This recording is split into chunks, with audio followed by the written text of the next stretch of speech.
Welcome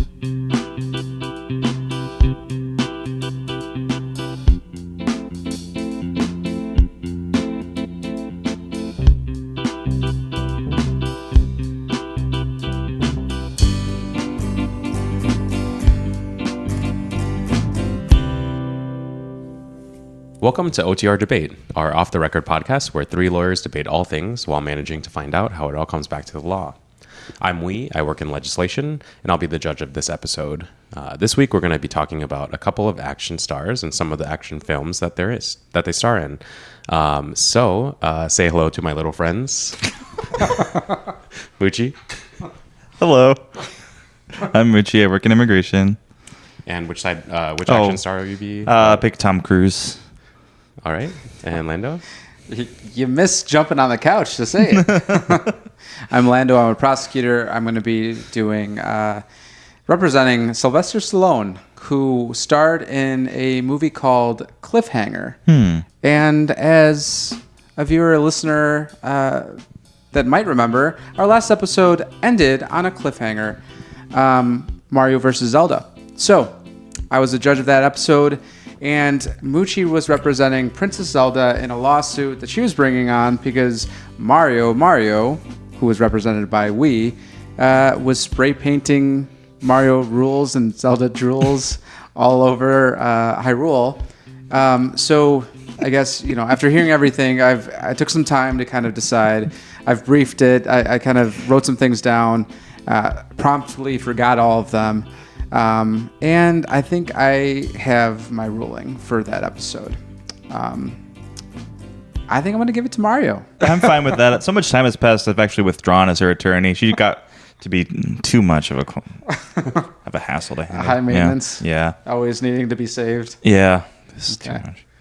All right. Well, thanks, Lando. Yeah. As always, the format is much like a trial in that we'll have opening statements followed by questions by me, your judge, a brief recess, and then closing arguments. All right. Are we ready for opening statements? Yeah. Yeah, let's do it. All right. Yippee-ki-yay. All right, I guess that's my cue to start. Well, being a Clearwater, Florida boy, I got to give it up for the most famous Scientologist of all time, maybe, Tom Cruise. But that's not what I want to talk about today. Didn't he invent it? He invented I thought it was him. He was famously trapped in the closet in the South Park episode and everything. But since then, he has kind of come into his own as much more of an action star. Like earlier on in his career, he did some action movies, of course, but a lot more just dramas, some comedies, and stuff like that. But definitely in the past decade, he's gravitated toward just action movies, including like 4 more Mission Impossible movies and 1 more coming out next year. He's got Jack Reacher. He's got Edge of Tomorrow. The sequel to Top Gun, Maverick, which is also going to have another sequel after that. So he's kind of gone into this realm of like action movies and doing his own stunts in like each of them. And they're kind of getting more and more like he's kind of probably going to die in one of these Mission Impossibles. So I just think he's really really impressive and a really impressive like later in his career kind of action hero in a lot of ways. You know what's impressive? That arm swing of his. I think that's his like trademark thing, right? He's just like intense arm swings. Is it the open fist running? Right. It makes it look like he's running really fucking fast. Anyway, so born in 1946 with a nerve injury during childbirth, causing his signature slurred speech and droopy lip, Sylvester Stallone is truly the epitome of one of his most beloved characters. Obviously, Rocky, right? So I know that we're kind of taking the action stars of this episode kind of loosely. Rocky is very much a drama / sports movie, but he is that character in that his family life wasn't great. It wasn't the best. His acting was going nowhere. He was completely broke, struggling, but he never gave it up. He never gave up his dream, even when it meant turning to soft core corn. because we can't say the other word. Just to get out of basically sleeping in a bus station, he took those roles, like that role, because it was one. And by the way, that movie was later renamed The Italian Stallion, which is like super fitting. In an almost well-known story of heartbreak that kind of turns around and gives us like a satisfying conclusion. At his lowest low, he sells his dog, like his best friend, Butkus, which is this big bull mastiff, like big dog that ends up showing up in Rocky. He sells him for $50 because he's completely broke and basically homeless. Finds success, then later finds him and buys him back for a couple $1,000s. So wait, this all happens in the Italian Stallion? this is the storyline to the softcore stuff. No, this happens in real life. This is what happened. Okay, This is what happened. I was a little lost there. No, I'm not. The most complex storyline I've ever heard. The most that I'll go into that movie has already happened. I'm not going to talk about it again. No, this actually happened. He sold his dog for $50. Because he was at his low, he bought him back because he loves his dog. So the success that came about initially was after watching a 1975 fight between Chuck Wepner, who was like clearly the underdog. None of you guys know him, I'm sure, but he was fighting against Muhammad Ali. And so it was this match where Wepner's like going toe to toe with him this entire time for 15 rounds, which is crazy. Like crazy that, boxing was even that long of a match to begin with. Like that is insane. Yeah. But he lasted all 15 rounds against one of the best boxers to ever live. So Stallone went home that night and wrote one of the best movies to ever be written, Rocky. And, the rest is history. He starred in a bunch of action movies, but it all came from there. And I think Stallone should really take this because, he could also run, but he's got his own way of doing it. All right. So you might have to ask yourself one question, but I have three questions. And the first of which is, how has your respective action star contributed to the world of action films? Are there certain franchises or films that your action star has starred in that have had lasting effects on the industry? Yeah, I can jump in if you want me to. Yeah. So, yeah, like I said, in addition to kind of straight up drama roles, Tom Cruise has starred in many action films throughout his career. Some include Minority Report, Edge of Tomorrow, Jack Reacher movies, Top Gun movies in a way, but he's probably even rightfully best known for the Mission Impossible movies. And although there were 3 of them before this past decade, they've kind of grown in stature with these latest installments to a point where it's like a really respected series as opposed to a trilogy that kind of had a great first entry and then started to kind of fizzle out a bit. So that film series started in 1996, and it's based on a 60s TV show that also had an 80s revival show, between the two of them totaling over like 200 episodes of TV. And he produced the first film. It was directed by Brian De Palma, who had directed Carrie and The Untouchables and Scarface. So Cruise was a fan of his from watching his movies in like the 80s and stuff, and wanted to pick him to direct it because Cruise loved the show ever since he was a kid and wanted to see it filmed. And it was the first production of his first. It was the first production of his production company, CW Productions. Not to be confused with the TV show or TV channel. The CW. The CW, yeah. So De Palma designed the action sequences. Cruise did most of his own stunts on the film, which is something that will come up throughout his career and throughout that series. And from there was a sequel directed by John Woo, and then one after that by the franchise killer himself, J.J. Abrams. But it wasn't enough to kill this franchise because about a few years after that, maybe like 5 or 6 years later in 2011, Pixar director, actually, Brad Bird, came in for the 2011 film in that series that kind of revitalized the franchise, had a lot better reviews and ratings and audience perception. And then Christopher McQuarrie came on and has been the most consistent director for the series ever since that the subsequent film in 2015. So he's gone on to direct 3 and soon to be 4 Mission Impossible films. So he's kind of become a real collaborator with Cruise, especially when it comes to the stunts that Cruise wants to put himself through. But I think this series is just kind of unprecedented amongst franchises in a lot of ways, because there's not often that you see something start to really peak with number 5, number 6, the first one, maybe it's a bit dated, and the second one is not very good, and the third one is J.J. Abrams sort of empty, not that great. You basically just saying these movies suck. But now 4 through now 8 and then 9 are really great, and it's kind of with the Fast and Furious, where they kind of find their stride later. I was just about to say, you're sounding like a Fast and Furious movie buff. But yeah, let's hope that they don't fall off the cliff that one seemed to have to. But I'm not alone in that, because if you look at Rotten Tomatoes, the first 3 have in the 60 to 50 to 70 range in their ratings, and then these ones all from 4 on have in the 90s. So they're a huge leap forward for the series, and with each of them, and we'll get to this in the second question, but Cruise kind of does more and more insane stunts. So for Sly, he's got several different franchises. It's not just one. And then granted, Mucci, I know that Tom Cruise is a little bit younger, but Sylvester Stallone does have the Rocky franchise that has transformed into the Creed franchise. There's a Creed universe at this point. That's all going on. But he's also got Rambo.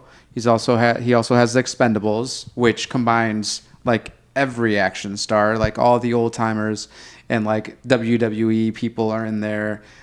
He brings them all together for those movies. There's 4 of those at this point. The Suicide Squad, not to be confused with the first one, just Suicide Squad. He's in the Suicide Squad. And if I saw your face, Mucci. If you're wondering where he is in that movie, he's King Shark, which is awesome and perfect for him. But he also plays Ray Breslin in The Escape Plan, which you might not know about that movie, that franchise. It's a set of movies where essentially the first one was a team up between Stallone and Arnold Schwarzenegger, who have had a very documented and history of being fierce competitors in the action star community when they were coming up and trying to do all these movies. So he's got a couple different franchises under his belt. He also has some very iconic one shot movies. I mentioned Cliffhanger. It's great. It's getting a reboot. That's a 1993 movie. Judge Dredd, coming from some comic books. I know you like them comic books, Mucci. It's a DC comic that was ran from 1994. You're not trying to convince me. You're trying to convince. Yeah, but I kind of want to convince you too, so you could just agree to it. To 1996. The 1995 movie with Sylvester Stallone was beloved. That's an iconic role. They tried to redo it in 2012 with Carl Urban, who we might get to him a little bit later in this. In the next couple episodes, who plays Butcher and The Boys. Oi. Yeah, do it again. What's one of his lines without a swear word? I don't know. There are none. He's got these really iconic roles, and one of my personal favorites, Demolition Man. He plays this guy named John Spartan, which is just like a badass name to match his badass role. Wesley Snipes is in it, and there's a lot of action in it. It's very action packed, very interesting movie. And he, has been known to play a villain from time to time, and specifically now catering to the judge. He was in Spy Kids 3. He was a toy maker in Spy Kids 3. And that is the extent of what I will tell you about that, because I have never seen that movie. Spy Kids 3D. Oh, 3D. Oh, you know what? I do remember that it was in 3D. So I mean, after Rocky, he did have all these action movies, and just going through his IMDb, he's got a bunch of different movies where he has a gun and it's locked and loaded and it's like, pointed. It's like in the promo shot for the movie, Bullet to the Head, Avenging Angelo, ICU, Tango and Cash. All these movies where like the poster for the movie is just him like, ready to fucking blow someone's head off. So yeah, he's iconic in terms of action hero roles, just by mere physique too. I mean, back in the 70s and 80s, like that was the action star. These roided out people that were causing some serious damage. So yeah, that's what he's all about. All right. All right, so on to the second question. In my opinion, a good action film is one that's able to keep me on the edge of my seat with a high-stakes plot and a compelling storyline that really makes me care about the main hero. However, a good action scene, on the other hand, is all about the dangerous stunt elements, like fights, shootouts, chase sequences, explosions, that sort of stuff. So how important is it that an action star does his or her own stunts? I'll start because, in my opinion, that other stuff that you mentioned is far more important than the actual actor doing their own stunts. Why does the actual actor have to do his own stunts rather than, have someone else do it when there's a whole production company, a whole bunch of people that are working to make this movie as realistic as possible and compelling as possible, that you're engrossed in this movie and in this world. For the most part, if they do it well, we have no idea that it's a stunt double, that it's someone else that's doing these stunts. The only way that we actually would find out that it was actually the actor is if you're kind of narcissistic and bring it up later on and brag about, all these action scenes that you did on your own, and that they keep getting more, life-threatening, like Tom Cruise. He kind of brags about that a lot. Sylvester Stallone actually agrees with the importance of a good action sequence and a good action scene, and that modern movies have kind of been downgrading this by putting so much of an effort to have these special effects. That kind of takes away from what once made them good. He's quoted as saying that, like a vintage watch, originally it was $35, now it's $3,500. And why? Why is that? Because it was handmade. So it wasn't over the top. It wasn't supernatural. It was something that a unique human being could achieve. So what he's getting at with that is that, these additional things that add to the action sequences might take away from the physicality of everything. Because the action stars of the 80s, Sly, Arnold Schwarzenegger, like they were very physical and they were very imposing on screen, and they told a narrative based on what, their bodies were doing, be it actually doing their stunts or just being imposing on screen.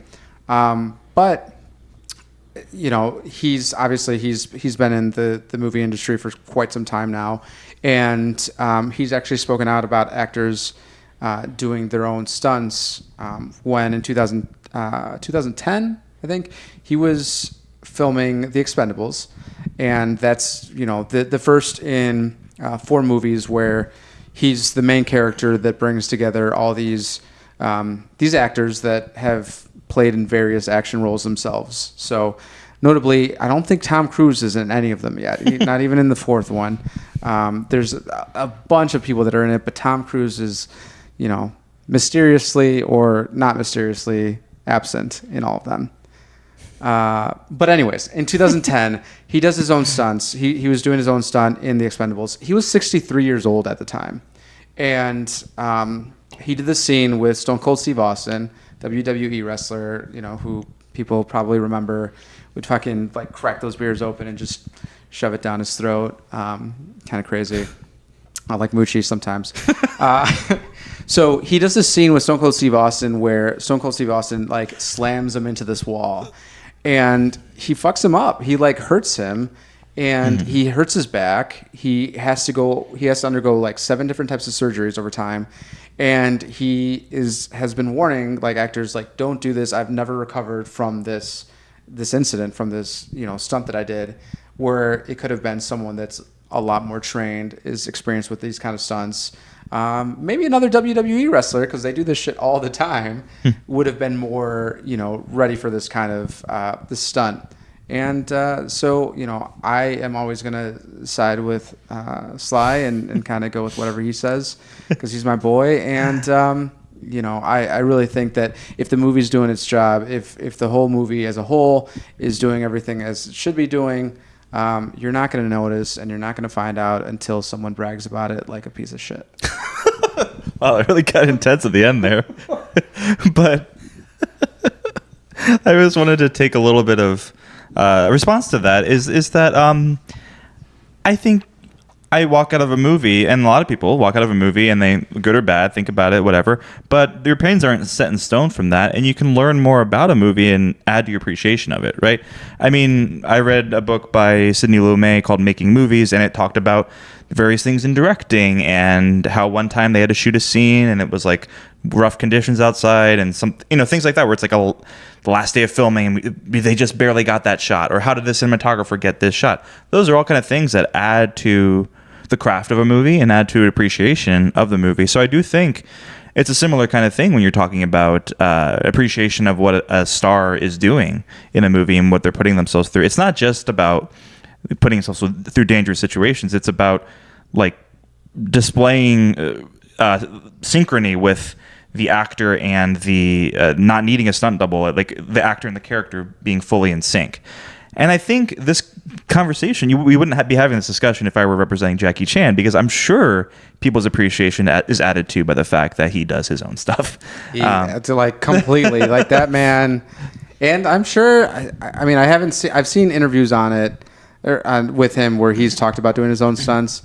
I don't remember if he's been regretting them, but he has basically said his body is completely broken. Like he's done, and the stunts that he's done are like falling through numerous like kind of fake platforms and stuff like that, where he's like filming a scene where he's like on a third story floor or something, falling through like construction platforms that are on the side of the building. And then they're like, damn, he's not gonna be a Rush Hour 3. Yeah, I mean. So, I mean, those are some stunts that, Yeah. I just think that does add to appreciation for a film is the craft that goes into it. I mean, I think sometimes it adds to the delay of a film as well when they get hurt and the production is all of a sudden stopped because their main actor is, injured for like 8 weeks. Think of the crew. Let's not get into that. But anyway, just going through Cruise's career of doing his own stunts, which I do think is a important and kind of impressive aspect to his films.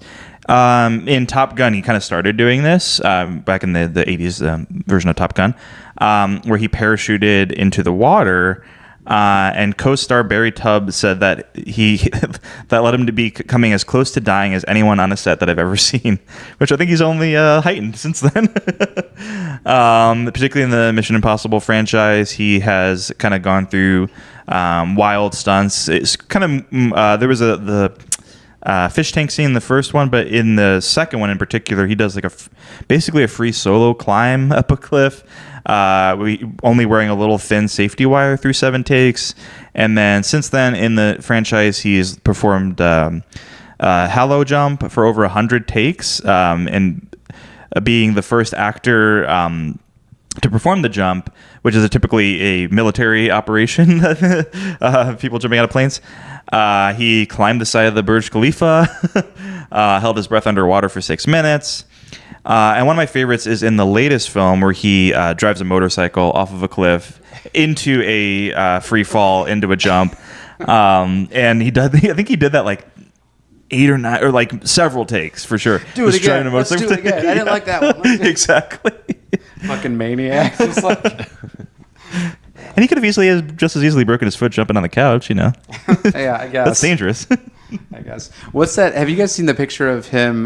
There's like a comparison shot of like Will Smith and Tom Cruise sitting on the top of like some really super tall building.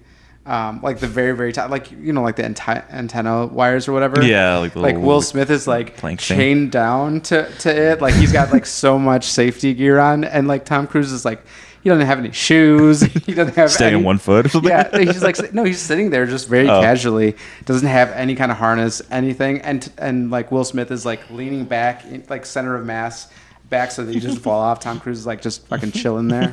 He's insane. He's insane. But you respect him for that, maybe. Well, no. All right. Well, I've heard enough of that. So it seems like now is a good time to take a brief recess here with a short game segment called Quiet in Court. And in this segment, each OTR debater will share with us a few puns related to their respective action stars' films and try to get me, the judge, to laugh. Each pun that can get me to laugh will count as 1 point. Then we'll tally up the points for a small win that won't affect the outcome whatsoever. Whatsoever. All right, I'm gonna pull them up. Don't look. All right, just all right. You look off into the distance somewhere because it's gonna be here. Well, whoever wants to start, Mucci, you could start. make my day. All right. So, about 12 years ago, I was talking to this girl about going to see Tom Cruise's latest film, and we were texting, and then I'm like, hey, do you want to see Tom Cruise's movie? Didn't hear anything from her. I texted her a few times. I called her. I was like, man, I don't want to go to the movie alone, but I can't reach her. All right, just so you know where mine are coming from. I took these as like I just saw the Tom Brady roast, and I took these as kind of like roasting Mucci, essentially, but also with we. So we's come in here looking all blank-faced, much like Gronk did during that Tom Brady roast. Judge Dredd looking ass. Mucci? Or how many are we doing? Let's do 2 more. I've got 2 more. 2 more. Okay. This one's more for They're Orlando. leading anyway. up, too, because that one was kind of weak. They're leading up. This was more for Orlando, but I forgot about it before. So also 12 years ago, when I was in school, I wanted to write a report on my favorite Green Day song. And I was like, oh, nothing from Dookie. Let's go a little bit later. American Idiot, that's a little too late. I decided to write about one of the tracks from their album, Warning. So I wrote a Minority Report. We've seen Mucci and I face off before, but he's acting like this is some kind of grudge match, when in reality, he's De Niro in Meet the Fockers, and I'm Stallone in Grudge Match, because like my back is hurting and I feel fucking old right now. I gotta think of what this one was. Oh, okay. Also in school, I wrote another report, actually. She's really focused on being at school. Very studious. And what I wanted to do was I wanted to do a survey, and go around the school and ask people what they thought the whitest names ever were. And, I had like Caleb came up a few times, Mackenzie, but it wasn't really satisfying me. I was trying to find the perfect, just super white name. I was really on an Ethan hunt. It's pretty good.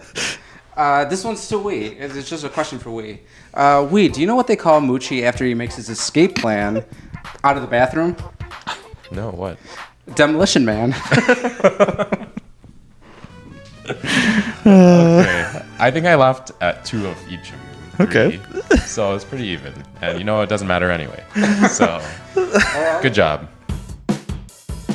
All right, now before we get to our last question, the first rule of OTR debate is you do talk about OTR debate. So do us a quick favor and subscribe on YouTube, follow us on TikTok, Instagram, Facebook, whatever you're on, add us and give us a review. Thanks. I like that. I appreciate that. All right. So final question, always typically tied to the law. So it seems to be the case that if you're in Hollywood long enough, you're eventually going to experience some sort of lawsuit. And for both of these guys with careers spanning over several decades and multiple longstanding action film franchises between the 2 of the stars, are there any notable lawsuits that you'd each like to discuss? Sure. Mucci could start. Yeah, I can start. So actually, in April 2024, so pretty recently, a copyright lawsuit against Paramount Pictures relating to the film Top Gun Maverick was dismissed by the judge. The plaintiffs were the heirs of a man named Ehud Yoneh, or actually I don't know if it's a man or a woman actually, but anyway, who wrote a magazine article in 1983 called Top Guns, and it was about the Navy's fighter pilot training school. The plaintiffs said that Paramount made billions off of this article that, as they said, breathed life into the technical humdrum of a Navy base. Plaintiffs claimed the film is derivative of the nonfiction article, Top Guns, because of similar plots, characters, themes, etc. And the judge dismissed, but the plaintiffs may appeal, and it appears that they intend to. The judge said that copyright does not extend to factual elements, such as real people that were mentioned in the article, or plot elements like pilots getting shot down, which just is a factual thing that happens, or going out on missions, is a factual thing that happens. He also said that copyright law doesn't protect themes like the sheer love of flying, or the only quote that is in both sources, which is flights on, the only specific dialogue that is shared between the two. So it's probably the right call. I mean, copyright doesn't protect facts. However, if facts are organized in a particular way in an article and something is kind of copied wholesale, it could be protected, or it could be infringement. However, here it's not clear how much is really taken from the article, and as much as the article just sort of inspired it. I mean, you could really easily see that someone read that article and was like, "Oh, that's really cool. Let me learn more about the facts surrounding this and make this kind of story," which seems to be the case here. Got it. And I think that came up, like, it resurfaced when the new one came out, right? It's all about the new one. Oh, it's that about was the the lawsuit new one. is about the new one. Okay, yeah, because I remember hearing about it with the new one. And I was like, when you were talking about it, I was like, did we talk about this already? Did Mucci already use this? My little legal tidbit here is about The Good Life. It's a movie that never was. It was set to release in 1997. The plot was basically a few golf friends. They were like obsessed with golf. They moved to Miami from New Jersey, and they end up getting kind of tied up with this like crime boss that was played by Dennis Hopper. It was a movie that they portrayed Sylvester Stallone as being in, or like a main character in, when really it was Frank Stallone, his brother, that was a producer on the movie set, on the movie, who convinced Sylvester to just do a cameo. I guess the contract read that he was to do 6 to 8 minutes, be there for 6 to 8 minutes, do this cameo, and that was the extent of it. But you know, apart from that, there was like problems on set. People were like stealing stuff, like golf clubs were missing. Like there's all this shit that was going down, and it kept on getting delayed. The production kept on getting delayed. It eventually gets made, and the promotional materials for the movie were just really harping on the fact that Sylvester Stallone, who at this time, 1997, he's already done Rocky. He's already done several of his other action movies. Like he's a big name, a very like around his prime, and they were harping on the fact that they made it look like he was the star of this movie, like it was his movie, when in reality he was a cameo, and he did this as a favor to his brother, who was a producer on the scene. There was a loss, so Stallone sues for $20 million, basically his average amount for a film at that time, based on the fact that his contract did say 6 to 8 minutes. His brothers then quoted after the fact that they read the contract. The contract says he was only supposed to be there for 6 to 8 minutes. He did more than 6 minutes. He stayed there for 12 hours, didn't complain. And, you know, so that was his quote, for his brother's quote. They also alleged that the director, immediately after the filming, the director was fired. They got an unqualified director who then started going a different direction with how everything was done. And that wasn't discussed with them. The Mehrez, that's Mehrez brothers, who are the directors, and they were the ones that were running the show. countersued for $50 million. Christopher Darden, who Mucci will probably know, because it's probably his guy, who was a OJ prosecutor. Oh. One of the prosecutors that completely dropped the ball in that case, joined their cause and became one of their attorneys. Probably a bad move on their part, because ultimately this case was settled without disclosing what the settlement was, but the movie was never released anywhere. You can't see this anywhere. Nothing came of this movie. So that tells me that, once again, Christopher Darden fucked up. Okay, so I have heard enough for 3 of my questions from both of you. Do you have anything prepared for closing? Yeah, got something. Yeah. Not very long, but Me neither. You keep it short. I'll keep it short. Tom Cruise is, I think, in a period where he is really in his prime, honestly, as an actor and as an action star. Really. I mean, he has recently signed a deal with WB, and they're developing all sorts of things with him. There's going to be a 3rd Top Gun coming out. Of course, the 8th Mission Impossible film, because this last one was a part 1 of 2 of, I suppose, 2 or 3, or who knows. And he's also working on a film with the director of Birdman, Alejandro Iñárritu, I believe is how you pronounce his name. And then also potential rumblings of a sequel to friend of the pod Maddie's favorite movie, Edge of Tomorrow. So He hates that movie. So I think just Tom Cruise is like in a kind of a renaissance now, and I think he is so focused now on action movies to like he's found kind of his niche a little bit later on, and kind of focused on what worked for him early and what keeps working for him now. So wait till those Scientology documentaries come out, and then he's on his way down. I'll say that Sylvester Stallone, he's very well established. Tom Cruise is younger. Sylvester Stallone's been in the game a little bit longer. Not to kind of discredit Cruise. I mean, I know he's not that much younger. No, yeah, not really. But he's got several franchises behind him that are very action-packed. With the Expendables, that has like every action star imaginable. That is who he is as an actor. He is the one of the top action stars for the last 40 years, essentially. Back when he was in his prime and he was coming out with all these movies, because Arnold Schwarzenegger was also a really big actor, they had this completely kind of what it seemed like very kind of tenuous rivalry between the two of them. And I'm not sure if you guys heard about this, but there was a rivalry of okay, I'm gonna do this movie, he's doing this movie, basically a Drake Kendrick Lamar kind of thing. What's the response to your movie? This is the response to my movie. And Arnold talks about in one of the documentaries that he's done, where he kind of tricks Sylvester Stallone into doing a movie, because the producers and directors were saying that they were considering Arnold as the action star for this movie, and because Sylvester Stallone wanted to outdo him, he's like, no, fuck that, I want this role. The role was Stop or My Mom Will Shoot, which was a complete dud and didn't amount to anything. Probably a great movie though.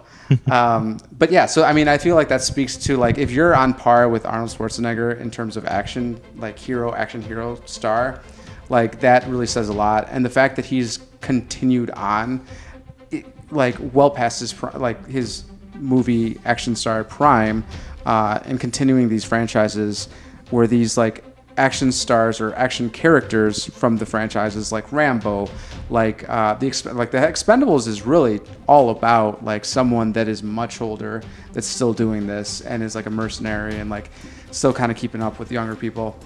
The fact that he's still doing it like that, I think says a lot to the fact that he is one of the top action stars. All right, thank you both.